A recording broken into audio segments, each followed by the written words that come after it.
130 y tantos niños. Es el límite que podemos tener en nuestra congregación por las instalaciones que tenemos. Si tuviésemos otras instalaciones, seguramente podríamos invitar a muchos más niños. Pero este año, una bendición muy grande que tuvimos es que hubo muchos muchachos, dije bien chihuahuense, ¿verdad? Muchachos. Sí, se me salió sin querer, pero es que de allá soy. Tuvimos muchos jóvenes, adolescentes, y esa fue una gran bendición. Gracias a los hermanos directivos de la educación cristiana en nuestra iglesia, hermano Isidro, su esposa, hermano Alejandro, su esposa Erika, y todos los demás colaboradores, un montón, siervos y diáconos y todos. ¿Para qué? Digo, no podría aquí mencionarlos a todos, siempre me faltaría algunos, pero gracias por su trabajo y gracias a los padres de familia que pudieron traer a sus niños. Fue una bendición. Fueron a Tlayacapan el miércoles y estuvieron muy bendecidos. El día sábado que hubo testimonios y pues los niños decían su versículo bíblico y demás, pero hubo dos jovencitos, me impresionaron mucho porque los adolescentes no decían algo de memoria, sino que decían lo que habían aprendido y dijeron cosas muy, muy lindas, muy profundas, muy serias, como adolescentes que son, con su pensamiento así bien profundo.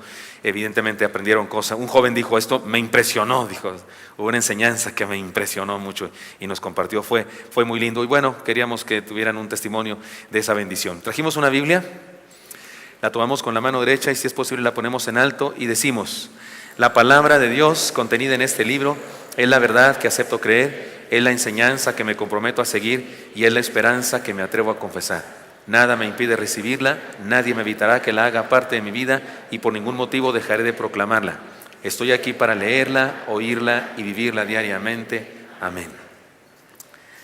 Señor, te pedimos que tomes de tu palabra, Señor, y trascienda nuestro corazón y nos bendigas, Dios, y nos des aliento, fortaleza, esperanza, desafío, disciplina, lo que necesitamos hoy, Señor. Por favor, si hace falta conversión, nuevo nacimiento, es decir, en nosotros, danos eso, Señor. Si hace falta crecimiento espiritual, danos lo que necesitamos. Te lo pedimos en Cristo Jesús. Amén. Estamos en el mes de la identidad saludable y hemos leído un texto que es una declaración de identidad saludable. ¿Lo leen conmigo? Romanos 8:17. Y si hijos, también herederos, herederos de Dios y coherederos con Cristo, si es que padecemos juntamente con Él, para que juntamente con Él seamos glorificados. Amén. Y este pasaje y el que vamos a estudiar nos recuerdan que nuestra identidad se basa en la gracia que es por la fe. Nuestra identidad se basa en la gracia que es por la fe. Mire, los seres humanos cambiamos. Es parte de nuestra naturaleza. Nomás es cuestión de dejar de ver a un nieto una semana para enterarnos que cambiamos, ¿no es cierto? De repente, ¿qué le pasó? Pues ¿qué comió? Si nos dejamos de ver un mes, Dios nos libre. Y usted y yo, que ya dejamos de crecer, pues vamos para abajo, porque también cambiamos para abajo. Yo no sabía eso, pero yo medía 1,82 y ahora mido 1,80. O los centímetros de antes eran más largos o más cortos, no sé. O qué pasó, pero ya me explicaron que entre las vértebras hay unas cositas que se decrecen. Y si hace uno deporte más, bueno, cambiamos, y ni hablar de las patas de gallo que se convierten en avestruz, ¿no es cierto? Patas de avestruz, y el pelo que se nos pinta en los dos sentidos, que se pinta de color o se pinta de lugar, o sea, se va en cualquier sentido. Cambiamos. No debería ser tan extraño para nosotros cambiar. Deberíamos estar habituados a eso, pero sin duda el cambio más drástico que ha operado en la vida de cualquier ser humano es el cambio de conocer a Dios. Cambiamos de identidad. Tú eres el Cristo, dijo Pedro, y Jesús le dijo, ¿y tú eres Pedro? Y usted dice, ¿qué tiene? No, es que no se llamaba Pedro, se llamaba Simón. Y cuando le dice, tú eres Pedro, le está diciendo, te doy una nueva identidad, te estoy transformando. Es el cambio más radical que hay en la vida, de perdido a encontrado, de condenado a salvo, de mundano a santo, de una vida con propósitos terrenos y materialistas a una vida con propósitos eternos, de una vida sin esperanza a una vida llena de fe, esperanza y amor. Esto dijo Jesús cuando hizo aquel examen a sus discípulos, con aquellas dos preguntas importantísimas que les hizo. Pero dentro de este examen, el Señor, además de ayudarles a entender, les preguntó, ¿quién soy yo para ustedes? Es la misma pregunta para nosotros ahora. Si nos hacemos un examen ustedes y yo ahora, a nosotros tendríamos que preguntarnos, ¿quién es Jesús para nosotros? Y en segundo lugar, ¿quiénes somos nosotros? ¿Y sabe qué? De la primera pregunta depende la respuesta a la segunda. Porque si yo entiendo que Cristo es el Hijo de Dios viviente, es decir, le entregó mi vida, entonces soy discípulo cristiano, santo, salvo, Hijo de Dios. Si no he respondido a la otra pregunta todavía, entonces soy lo mismo que soy un ser vivo, como dicen por ahí en el mundo. Pero en este examen que hizo el Señor Jesús a sus discípulos, cuando les ayudó a entender estas cosas, el Señor dijo un dato que puede resultar curioso, pero que es muy importante. De hecho, es la base de una doctrina muy importante. Es más, es la base de la doctrina más importante de la fe. Hoy voy a hablar, por así decirlo, del kinder de la fe. De la doctrina, o del kinder o del doctorado. Es las dos cosas, porque es la doctrina más importante, más profunda, más básica. Y me parece que de eso habla el Señor en este dato curioso que le puso a su interacción con los discípulos en aquella ocasión. Se llama a esto, de lo que quiero compartirles, se llama el secreto mesiánico. En la teología o en el estudio de la Biblia se llama esto el secreto mesiánico. Lo mencioné hace algunos sermones que lo habíamos de estudiar juntos. ¿A qué me refiero? Miren el versículo 20 de Mateo 16. Miren lo que le dijo Jesús. Les pongo en el contexto. Les hace el examen. ¿Quién dice la gente que yo soy? Pues unos dicen que es Juan el Bautista resucitado, otros dicen que eres uno de los profetas, que eres Elías.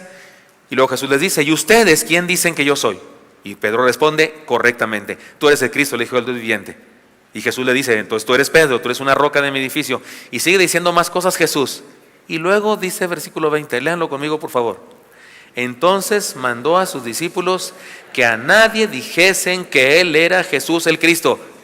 ¿Qué? ¿No les resulta así como que qué? A ver, Señor, ¿de qué se trata esto? Como dijo el cómico, que alguien me explique, ¿no? ¿Cómo que primero quieres saber qué opina la gente? Ya te dijeron que la gente opina cosas raras.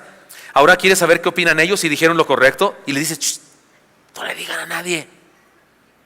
¿De qué se trata? Mateo lo dice y Marcos también registró este mismo incidente en el mismo evento. Marcos 8:30, lo leen conmigo ahora.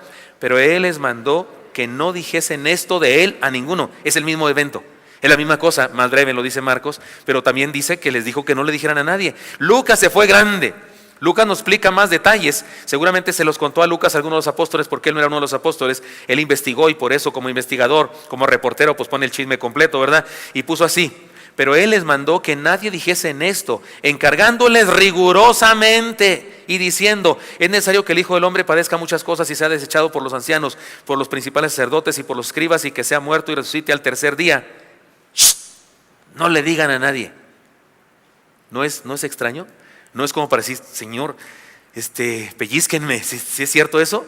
¿Les quiere saber qué opina la gente? La gente opina cosas equivocadas. ¿Qué opinan ustedes? Opinan cosas correctas. Y entonces él dice, no les digan.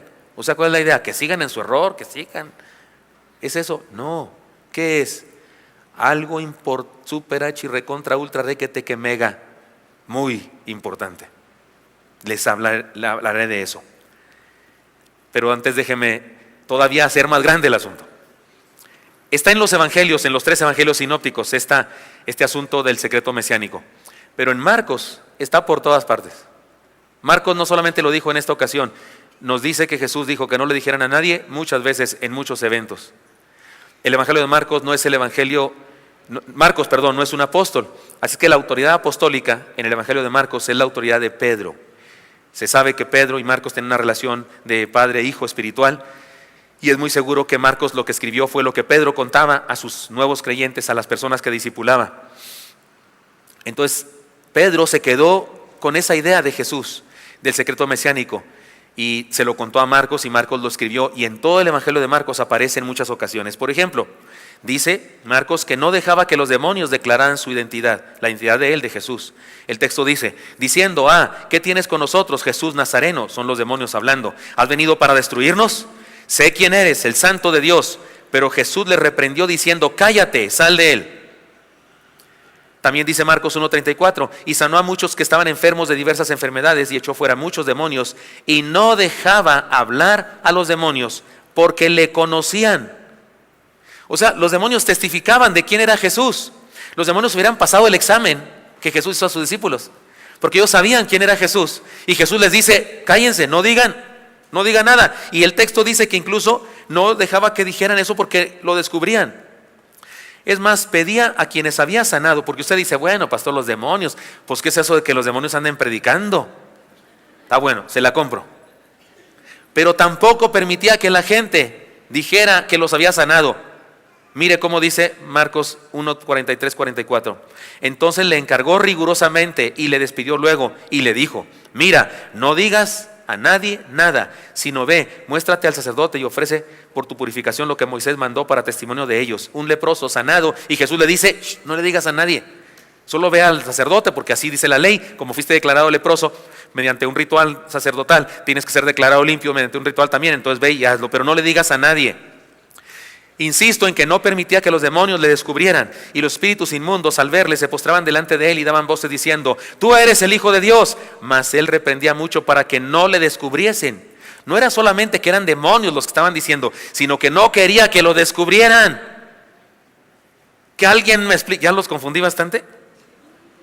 Otro milagro que pide que no sea declarado, pero él les mandó mucho que nadie lo supiese, y dijo que se le diese de comer cuando sanó a una niña. Y le dijo a su familia, denle de comer, pero no le digan, que nadie sepa, que nadie se entere. Usted diría, no, que todo México, que todo Israel, que toda Palestina se entere. Pero él dijo, que nadie se entere. Es más, Marcos nos dice, por testimonio de Pedro seguramente, que incluso aparentemente se escondía de la gente para que no lo encontrara. ¿No me lo quiere creer? Leo el texto. Levantándose de ahí, se fue a la región de Tiro y de Sidón, y entrando en una casa, no quiso que nadie lo supiese. Pero no pudo esconderse. De todas maneras cayó la gente encima en la casa, pero él no quería que lo supieran que estaba ahí. Prefería que no se publicitaran sus milagros, y lo envió a su casa diciendo, no entres en aldea, ni lo digas a nadie en la aldea. Sanó a una persona y le dice, no entres en ninguna aldea, vete hasta tu casa y no le digas a nadie.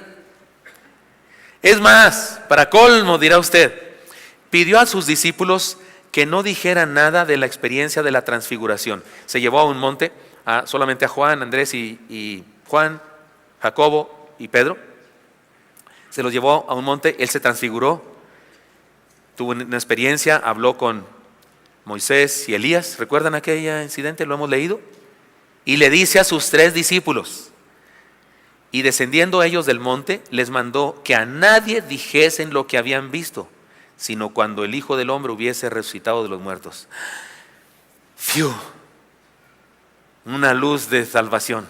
Porque yo no sé usted, pero yo sí me la paso contando lo que Jesús ha hecho en mi vida. ¿Usted se la pasa contando eso, hermano? ¿Cuántos aquí han experimentado milagros de Dios en su vida? ¿Y los cuentan? ¡Qué chismosos! ¿Qué no oyeron que no le digas a nadie? No, pero ya sé, no, sí podemos hacerlo porque el texto dice, finalmente nos salva, que dice, hasta que hubiese resucitado. ¿Ya resucitó? Ya lo podemos contar entonces. Pero ¿por qué el secreto mesiánico?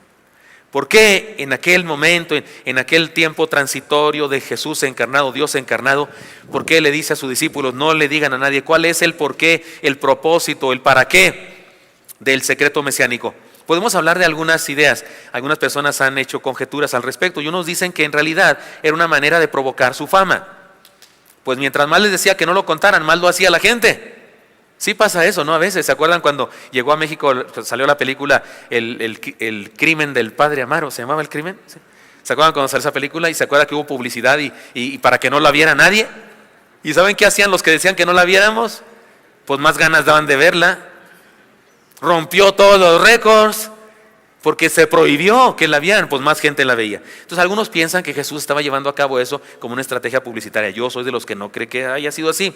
Otros dicen que quería evitar que más gente le buscara para sanarle, que era demasiada gente y que no quería dedicar tiempo a la sanidad de la gente y que por eso prefería que no se enteraran. Y otros dicen que quería evitar que los religiosos de su tiempo lo persiguieran demasiado pronto, porque mientras más fama tenía, más odio tenían los religiosos y hubiera precipitado su muerte. Independientemente de los que apoyan estas posturas y lo que usted y yo creamos al respecto, le comparto lo que yo creo que es la razón fundamental del secreto mesiánico. Lo voy a decir con una frase así campirana, una frase populachera, para decirlo con sencillez, y luego nos vamos a lo más profundo y lo explico. Pero estoy seguro que con sencillez usted me va a captar perfectamente. ¿Sabe por qué el secreto mesiánico? ¿Sabe por qué Jesús decía, no le digas a nadie? Porque el Señor quería discípulos, no fans. Lo dejo a que mastique usted eso y lo analice. Porque el Señor quería discípulos, no fans. Para entender este punto de vista le explico lo siguiente. El Señor quería evitar conformarse, o sea, hacerse a las ideas triunfalistas de Mesías populacheras del momento. Los judíos esperaban al Mesías, hacía siglos esperaban al Mesías. Y se habían desarrollado entre ellos diferentes teorías con respecto a cómo sería el Mesías. Y la más popular, la que cualquier judío de aquella época creía, era la de un Mesías militar. Por eso le llamaban hijo de David, porque decían que vendría como David a matar gigantes, a matar romanos, a destruir paganos, a destruir gentiles y hacer que los hebreos triunfaran, tuvieran prosperidad, éxito en el mundo como nación. Y Jesús no quería unirse a este punto de vista de Mesías triunfalista que tenía la gente. En segundo lugar, no estaba dispuesto a caer en la tentación del sensacionalismo. ¿De qué estoy hablando? ¿Se acuerdan cuando fue al monte antes de iniciar su ministerio? Estuvo en ayuno durante 40 días, ¿recuerdan eso ustedes? Y hay una experiencia que le llamamos la experiencia del monte de la tentación. La primera tentación tuvo que ver con el pan. Si eres hijo de Dios, di que estas piedras se conviertan en pan. La segunda tentación, a partir del versículo 5, por favor, hermanos, en la computadora, dice así: entonces el diablo le llevó a la santa ciudad. No sé cómo sucedió eso, porque el texto dice que le llevó a la santa ciudad. Tal vez fue una experiencia en su mente del Señor. Él está debilitado, tiene 40 días sin comer. El diablo se aprovecha de esa debilidad física, aunque espiritualmente no estaba debilitado, pero físicamente sí. Y dice que le llevó, entonces el diablo le llevó a la ciudad santa y le puso sobre el pináculo del templo y le dijo: si eres hijo de Dios, échate abajo, porque escrito está: a sus ángeles mandará cerca de ti y en sus manos te sostendrá, para que no tropieces con tu pie en piedra. Jesús le dijo: escrito está también, no tentarás al Señor tu Dios. Evidentemente el Señor no cayó en esa tentación. La tentación de llamar a los seres humanos por medio de experiencias sensacionalistas, esa era la tentación. Él jamás se dio a esa tentación. Y cuando digo jamás, me refiero que jamás, porque seguramente siguió experimentando esa tentación en otros momentos. Si no me lo quiere creer, mire lo que dice Lucas en la descripción de la tentación también. Dice Lucas: y cuando el diablo hubo acabado toda tentación, se apartó de él. ¿Qué dice enseguida, hermanos? Por un tiempo. Lo que quiere decir que constantemente durante su ministerio siguió tentándolo de esas maneras que se nos describe en el monte de la tentación. Por ejemplo, ¿se acuerdan cuando multiplicó los peces y los panes y alimentó a 5,000 personas? La escritura dice que vinieron todos y lo querían hacer rey. ¿Recuerdan ese incidente? ¿Y qué hizo él? Dijo: sí, claro, porque sí soy el rey, adelante, corónenme. Hizo eso. No, se escapó de ellos, huyó de ellos, no permitió eso. ¿Por qué? Porque de eso hubiese sido sensacionalismo. ¿Qué es lo que le propuso el diablo? Cuando le lleva al pináculo del templo y le dice: tírate y que vengan los ángeles. ¿Qué es lo que le propuso? Le está proponiendo: oye, estás siguiendo una mala estrategia. Te estás dedicando a 12 individuos, o te vas a dedicar a 12 individuos. Todavía no tenía sus discípulos, pero te vas a dedicar a un grupo de personas cuando el templo está lleno de gente. ¿Se imaginan? ¿Se imaginan Zócalo, 15 de septiembre? ¿O 12 de noviembre, la Basílica? No, 12 de diciembre, perdón, 12 de diciembre, no es la Basílica, es, ¿qué se llama ahí?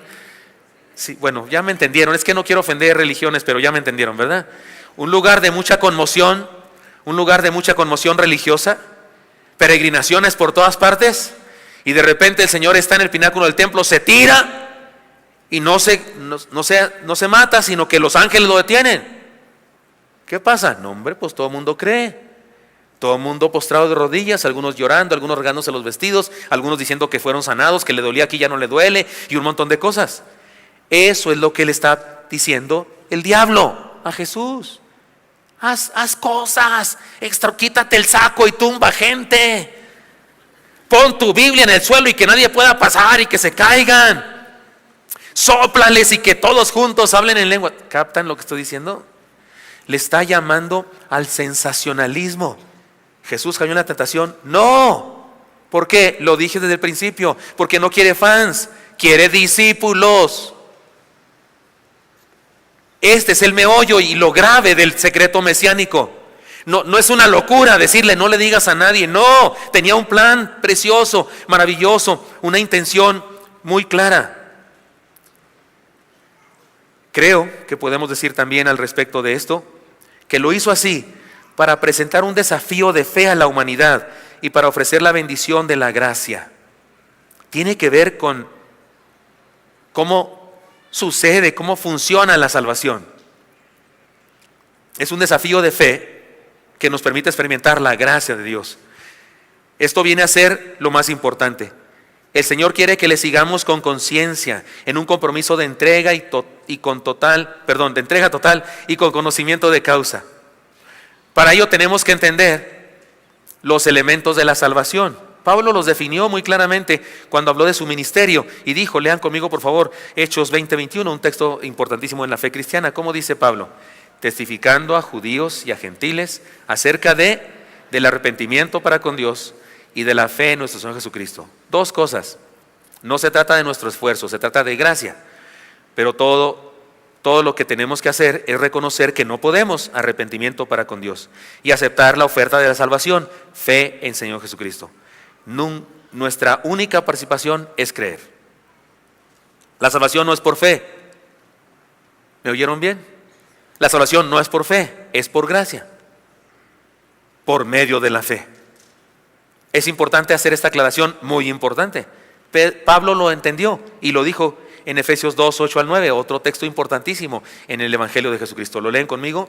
Porque por gracia sois salvos, por medio de la fe, y esto no de vosotros, pues es don de Dios, no por obras, para que nadie se gloríe.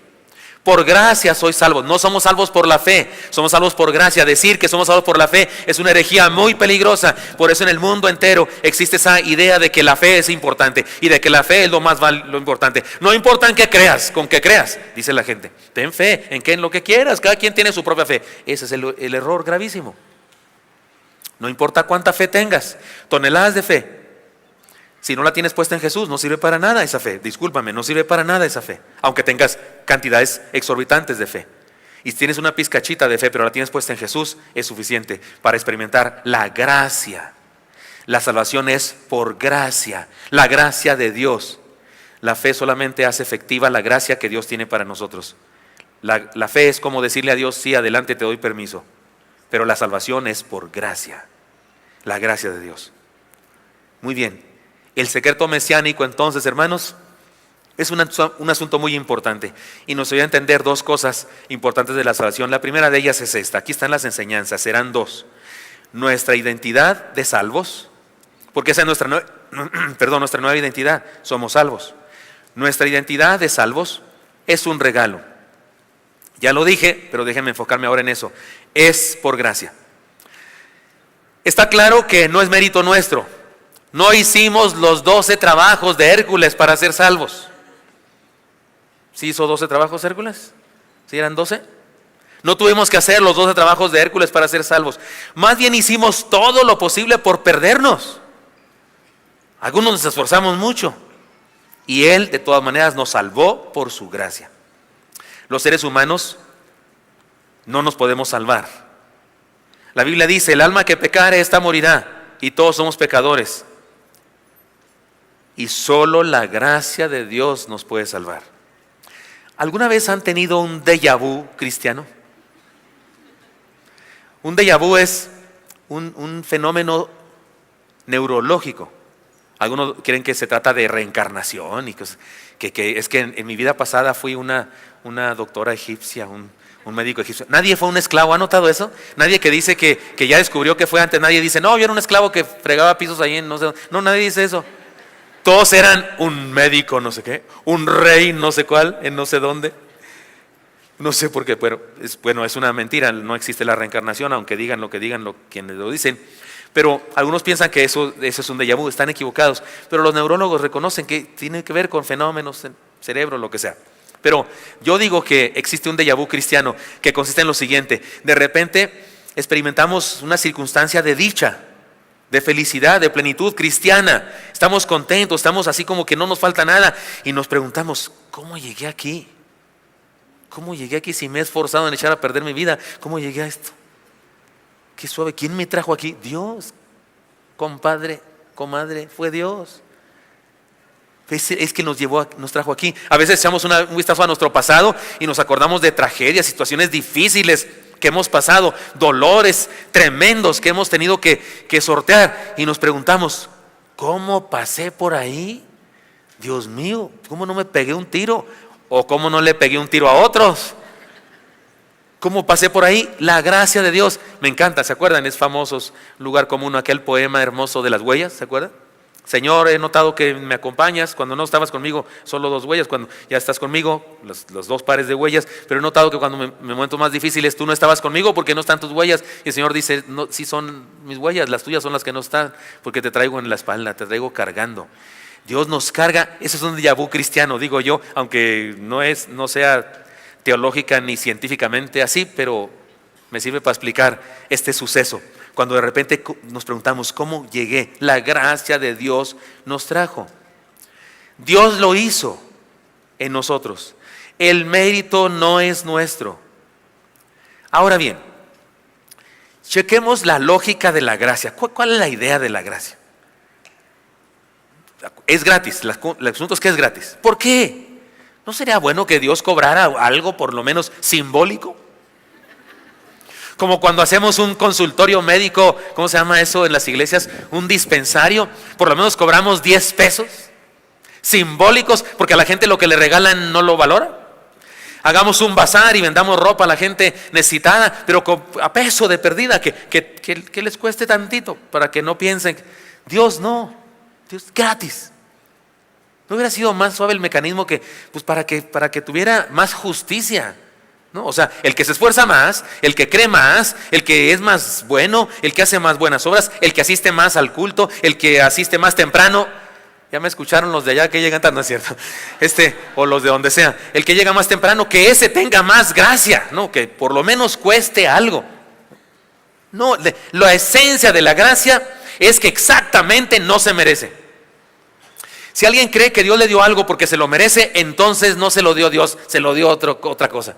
Porque Dios solo da por gracia. Lo que tú tienes por tu esfuerzo, te lo ganaste, lo conseguiste, lo alcanzaste. Medalla de oro, te esforzaste y trabajaste en el... Felicidades, muchas gracias por su servicio, aquí está su pago. Eso es. Pero la gracia es justamente que no te lo mereces.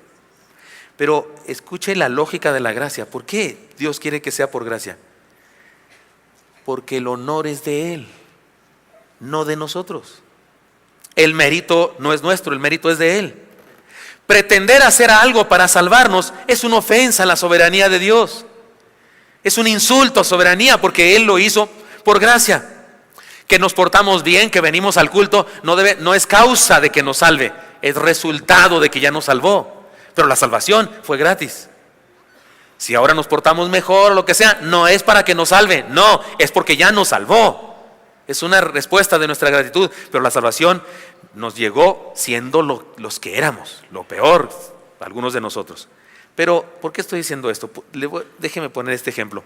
Tengo que usar este ejemplo porque es la mejor parábola, aunque es un evento de la vida real, pero es la mejor parábola para explicar esto. Nos encanta exaltar los logros humanos. Los nuestros y los de otros. Nos encanta poder decir que es mi esfuerzo, es que yo estudio, es que yo hice, es que nos encanta. Y algunos sacan su yoyo cada día, ¿verdad? Lo digan en público o lo digan en privado, pero sacan su yoyo y tienen su privada sesión de autoadoración. No, Gilberto, estás tremendo. Estás grueso. Dios se sacó la lotería contigo. ¿Qué sería de Dios sin ti? Perdóneme, pero usted se ríe y yo me río y nos parece que nadie dice eso y tal vez nadie lo dice con palabras, pero en el fondo del corazón somos tan apasionados de eso, de exaltar nuestros logros y los logros humanos. Tanto que cuando vamos a la Biblia, encontramos personajes en la Biblia y los exaltamos. En lugar de exaltar la gracia de Dios sobre sus vidas, exaltamos a los personajes. El caso más típico, y lo he explicado aquí antes, pero lo voy a hacer una vez más, es el caso de Gedeón. Un joven está harto de que los filisteos, cada vez que se termina la cosecha, vienen a robarles toda su cosecha. Si es que él hizo la cosecha más temprano y le está escondiendo para que cuando vengan los filisteos no se lleven la cosecha de su familia, porque ya están hartos de que pase eso. Y de pronto en una fogata que tiene hecha se le aparece un ángel y el ángel le dice: varón esforzado y valiente, Jehová de los ejércitos que está con Israel y que bendice a Israel, te saluda, no sé qué. Y él no se aguanta y dice: ¿qué? Que somos de Jehová y que nos bendice, y a qué horas nos da muestras de que nos bendice, porque nos tienen oprobio, si los filisteos ya nos traen y todos los pueblos de alrededor. Y se queja con el ángel y el ángel le dice: pues Dios te ha escogido como caudillo para que hagas una hazaña.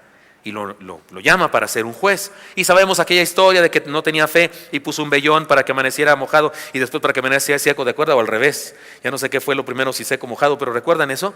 Y sucedió el milagro y tenía miedo y fue al campamento enemigo, y allá un madianita soñó que Gedeón, un sueño que su interpretación era que Gedeón los iba a destruir en nombre de Jehová. Finalmente Dios ya lo convenció y Gedeón va a la batalla con 32,000 soldados. Y no dice que eran 32,000, pero dice que se regresaron 22,000 y quedaron 10,000. Entonces, ¿cuántos eran? Pues entonces sí tenía razón yo, ¿verdad? Va a la guerra con 32,000 soldados y el texto dice y aclara. ¿Lo leen conmigo, por favor? Y Jehová dijo a Gedeón: el pueblo que está contigo es mucho para que yo entregue a los madianitas en su mano. No sea que se alabe Israel contra mí, diciendo: mi mano me ha salvado. ¿Qué parte del pasaje, qué parte del no sea que se alabe contra mí, diciendo mi mano me ha salvado, no entendemos?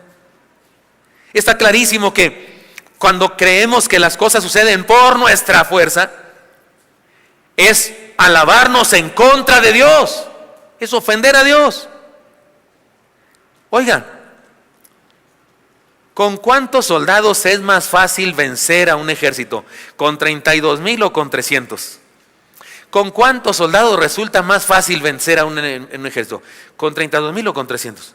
Con 32,000, por supuesto. ¿Y por qué no usa Dios a los 32,000 y que vayan y les den una porreada a los madianitas? Porque no quiere Dios que se alaben contra Él, diciendo: qué lindos, qué fuertes, qué sabios, qué buenos guerreros, cuánta fe tenemos, cuán valientes somos. No quería Dios que hicieran eso. Y sin embargo, casi cualquier predicador que conozco, incluso amigos míos, agarran este pasaje de Gedeón y lo que hacemos es decir que eran los más valientes, que eran los más listos, que eran los más capaces. ¿Y dónde quedó esa porción del texto que dice: no quiero que se alaben contra mí? Tenemos una pasión por exaltar los logros humanos, por exaltar nuestra fuerza. A mí me parece que ese texto es una parábola clarísima de eso. Dios no quería que esos 32,000 ganaran la batalla, todos, y luego dijeran: es que somos muchos. Es que Gedeón sí logró convocar a muchos. Y esta convocatoria sí tuvo éxito. Y nos juntábamos y estos 32,000 le dimos una porreada a los otros. Y entonces Dios le dice a Gedeón: diles que se regresen todos los que no tienen miedo. Se regresen los que tienen miedo. Y se regresaron 22,000, quedaron 10,000. Y de ahí sacamos los predicadores para decir: eran los 10,000 más valientes.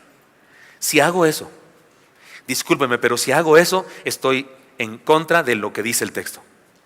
Porque el texto dice que Dios no quiere que se alaben en contra de Él. Entonces tengo que buscarle una interpretación.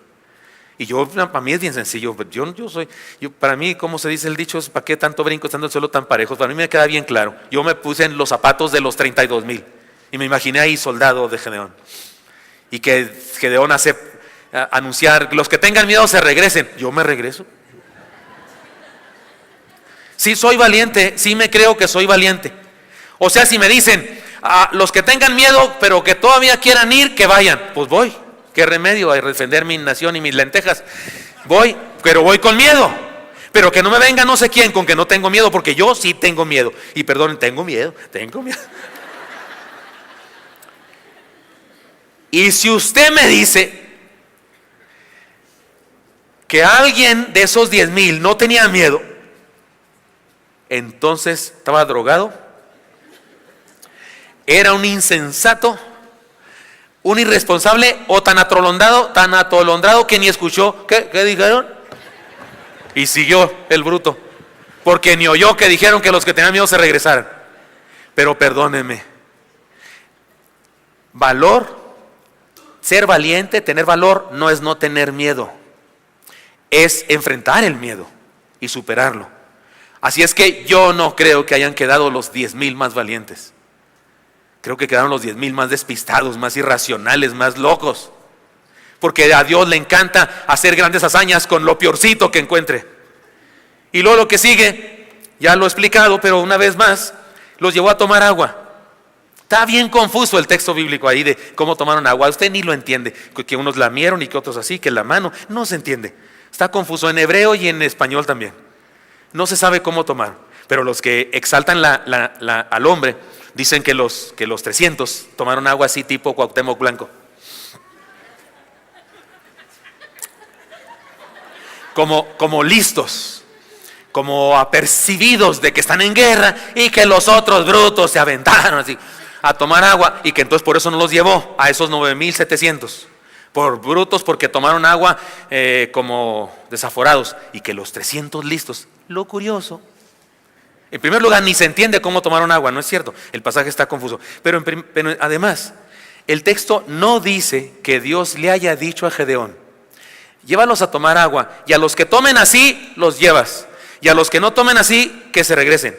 No dijo así Dios. Dios dijo: llévalos a tomar agua, y a los que tomen así los pones aparte, y a los que tomen así los pones aparte. No dijo a cuáles llevar todavía. Cuando ya los llevó a tomar agua y ya tomaron agua, entonces sí dijo Dios: a estos lleva. Estoy segurísimo que si estos 300 que llevó hubieran tomado agua como los otros, hubiera llevado a esos, y a los otros no. Porque no los escogió por cómo tomaron agua, los escogió por pocos. Dijo: 9,700 siguen siendo muchos, con estos 300 tengo. No tenía que ver con ellos. ¿Para qué hace falta valor, inteligencia y habilidad para llevar a cabo esta estrategia de guerra? Una tea encendida y un cántaro encima. ¿Hace eso cualquier ñoño? No es cierto. Cualquiera de esos que tiene 2 pies izquierdos, cualquiera que no sabe jugar ni canicas, podía haber llevado la estrategia: una tea y un cántaro. Y luego lo revientas el cántaro y gritar: por Jehová y por Gedeón. Cualquiera puede hacer eso. No tenía que ser un Caín Velázquez para hacer eso. No tenía que ser un Usain Bolt, que corredor, y no tenía. Cualquier persona podía hacer esa hazaña. No estaba buscando Dios nada más que una cosa. Y perdonen que me emocione, pero sí creo que la regamos los seres humanos de repente a interpretar la palabra del Señor. No estaba buscando más que una cosa Dios con esa batalla: decirnos: no es por ustedes, soy yo. Crean en mí. La única gran hazaña que quiero que realicen seres humanos es que crean en mí. Que dejen de confiar en sus fuerzas y que confíen en mí y que me entreguen su vida. Por eso el secreto mesiánico, porque Jesús quería discípulos, no fans, motivados, convencidos por algún gran promotor, publicista de las cosas, sino por una relación personal con Él. Me parece que este suceso de Gedeón y sus soldados, sus 300 soldados, es una parábola perfecta. Fue un evento que sucedió, por supuesto, pero resulta como una parábola perfecta. No perdamos de vista esto. Y Jehová dijo a Gedeón: el pueblo que está contigo es mucho para que yo entregue a los madianitas en su mano. No sea que se alabe Israel contra mí diciendo: mi mano me ha salvado. Sé que es una idea que causa controversia, pero tolérenme algo más. Hay un sermón muy famoso por ahí de un gran predicador que, basado en este pasaje de Gedeón, se llama el sermón Una minoría calificada. Sin embargo, si hacemos la exégesis a la luz de la gracia de Dios, tenemos que predicar un sermón que se puede llamar, yo así le llamé a un sermón basado en esto, y ustedes ya lo han escuchado alguna vez, los que son de hace tiempo aquí, le llamé a este sermón: la victoria de una minoría descalificada. La victoria de una minoría descalificada. No hay nadie de los aquí presentes, y no se ofenda por favor, no hay de los aquí presentes, no hay nadie aquí presente que esté calificado para la salvación. Yo soy el más descalificado del mundo para ser salvo, pero soy salvo. Soy discípulo de Jesús. ¿Por qué? Por su gracia. Porque a Él le plació, y es la palabra elegante y bíblica, pero la palabra común sería: a Él le dio la gana salvarme. Y yo solamente hice una cosa: acepté. Le dije sí. Le di permiso de salvarme. Hablando de declaraciones, ya ve que hay gente que hace declaraciones. Yo hay una declaración que puedo hacer con todo mi corazón. declaro que si hay algo bueno en mi vida, si he hecho algo bueno en mi existencia, ha sido como el burro que tocó la flauta, porque todo lo ha hecho Dios. Y aprendí algo recientemente que, ¿se acuerdan cuando Sansón mató a muchos filisteos con la quijada de un burro? Pues si eso hizo Dios con la quijada de un burro, ¿qué no hará con el burro completo? La gracia tiene lógica, en virtud de que deja bien claro que el poder es de Dios y no de nosotros. Así que, hermanos, experimentemos su gracia y disfrutemos una sana identidad. El secreto mesiánico tiene que ver con esto. Nuestra identidad de salvos es un regalo, es por gracia. Y segunda enseñanza, nuestra identidad de discípulos es una decisión personal. Pablo, hemos leído un texto de Pablo, Efesios, porque por gracia sois salvos, pero dice Pablo también, por medio de la fe. Y aquí es donde el secreto mesiánico tiene mucho sentido. Miren, seguir al Señor porque está de moda, porque es la tradición de la familia, porque es muy agradable asistir a un culto en donde se nos permite tener experiencias culturales, musicales, donde escuchamos discursos de superación personal, tú puedes, decláralo y esas cosas, porque nos impresionan mucho los milagros. En cierto modo, todo eso en realidad es no seguirle. Discúlpeme, si eso es lo que me hace ser cristiano, entonces en realidad es no seguirle. El Señor pidió discreción, no le digas a nadie, porque no quería que la gente siguiera los milagros, quería que la gente le siguiera a Él. No quería gente impresionada, quería gente arrepentida, no quería personas apasionadas por los milagros, quería gente apasionada por el reino. Cuando le decía a las personas, no le digan a nadie, es como si les estuviera diciendo, dejen los que crean por su cuenta, permítanles descubrir a ellos mismos quién soy, denle permiso al Espíritu Santo para que haga su obra en sus corazones. Tal vez como si le dijera a Pedro, Pedro, a ti no te lo reveló carne ni sangre, sino mi Padre, perdón.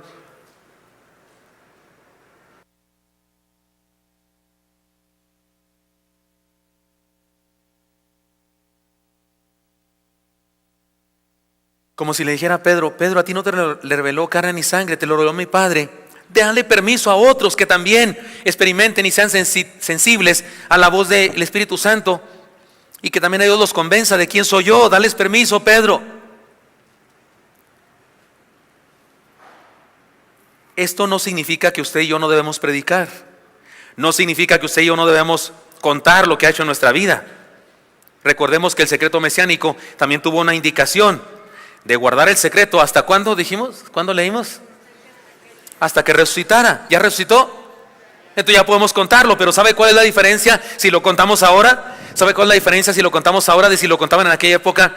Que el día de hoy, si le hablamos a la gente de un tal Jesús de Nazaret que enseña estas cosas y que nos salvará, la gente tendrá que creerlo por fe, porque el Señor físicamente no está ahora entre nosotros. Así es que por eso no significa que no lo contemos, debemos contarlo.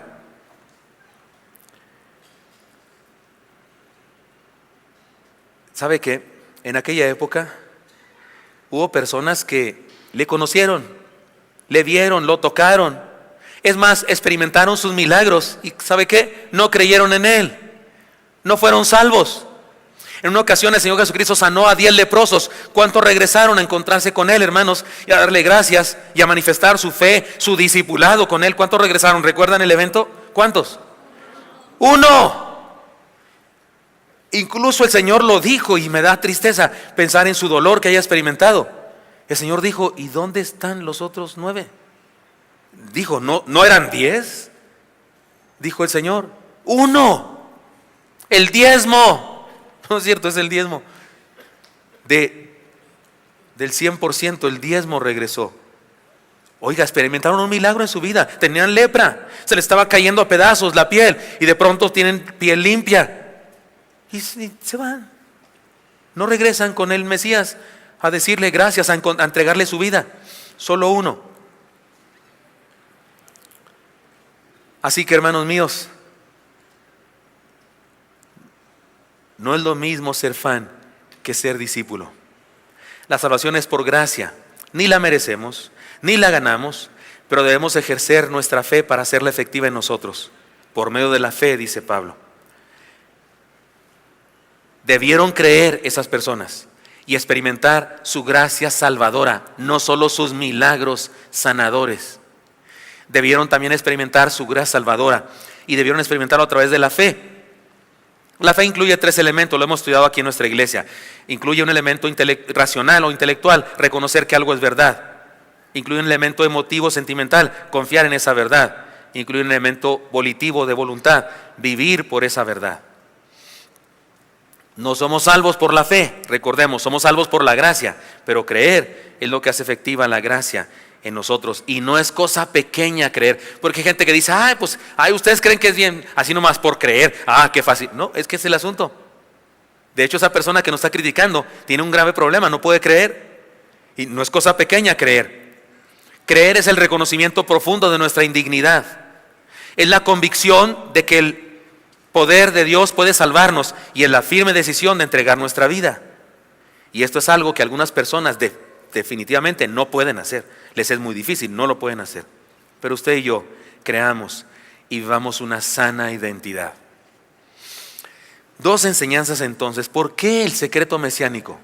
Hemos dicho 2 cosas que surgen de este incidente. Nuestra identidad de salvos es un regalo, es por gracia. Nuestra identidad de discípulos es una decisión personal. Ejercemos la fe y su gracia es efectiva en nosotros. Así que tengo un desafío para nosotros, desafío a una sana identidad. Miren, hay un solo Dios. Así que cualquier Dios es una invención, otro Dios es una invención humana y una muestra de ignorancia. Sin embargo, para resumir este mensaje, les propongo una ilustración, les propongo una parábola, pero es imaginaria, por supuesto, en lo absoluto. Imagínense que hay una convención de divinidades. ¿Cómo la ven? Un simposium de divinidades. Un congreso universal de dioses. Se congregan en el centro de convenciones de Acapulco. Y ahí están todas las divinidades, teniendo sesiones, yo qué sé, cómo lidiar con los humanos, esas cosas. Una conferencia ahí de el Dios y su relación con los humanos. El Dios y su familia, o cosas de esas, yo qué sé. Es una convención de dioses, nunca he ido a una, entonces no sé qué habrán, pero han de tener algo.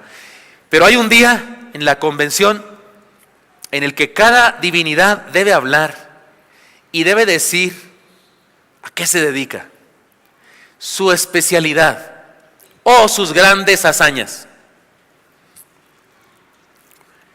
El primero en hablar es Eurimedonte. Y usted dice, ese ni en su casa la conocen, tiene razón. Pero tuvo relación con otros dioses que sí conocemos, por eso lo menciono. Eurimedonte dice, yo violé a Hera cuando era pequeña y engendré a Prometeo. Prometeo sí lo conocemos, ¿verdad?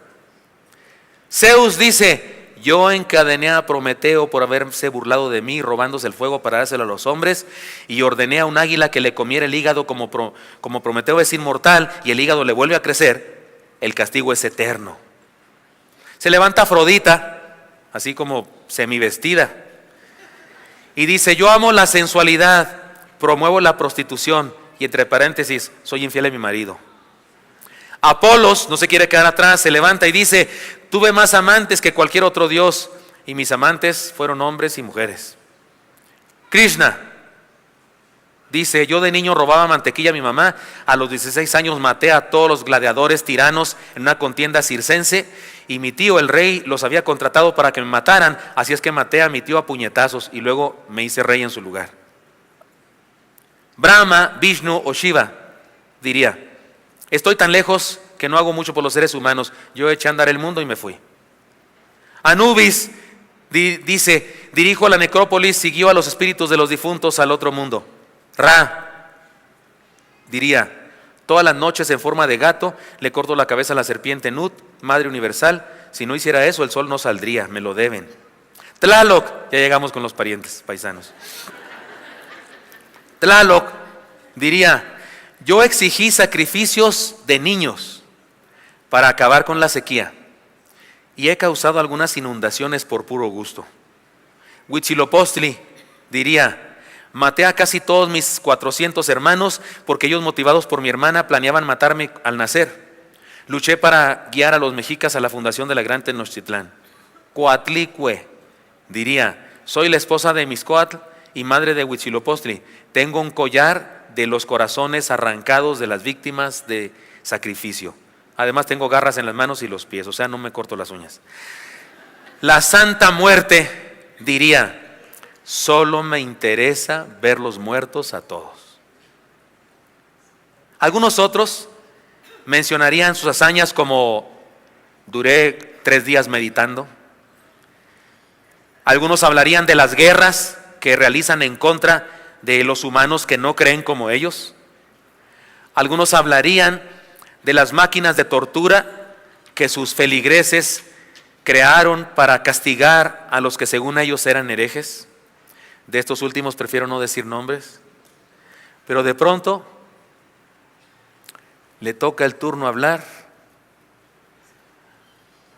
al carpintero de Nazaret. Es Dios. Asistió al Congreso, asistió a la convención de divinidades y le dicen: ¿tú qué haces? Él tomaría a cualquiera de nosotros, lo pondría enfrente y diría: yo encontré a este ser humano en la más oscura tristeza y desesperanza. Estaba perdido en el pecado y la condenación, ni siquiera sabía quién era, ni para qué servía la vida.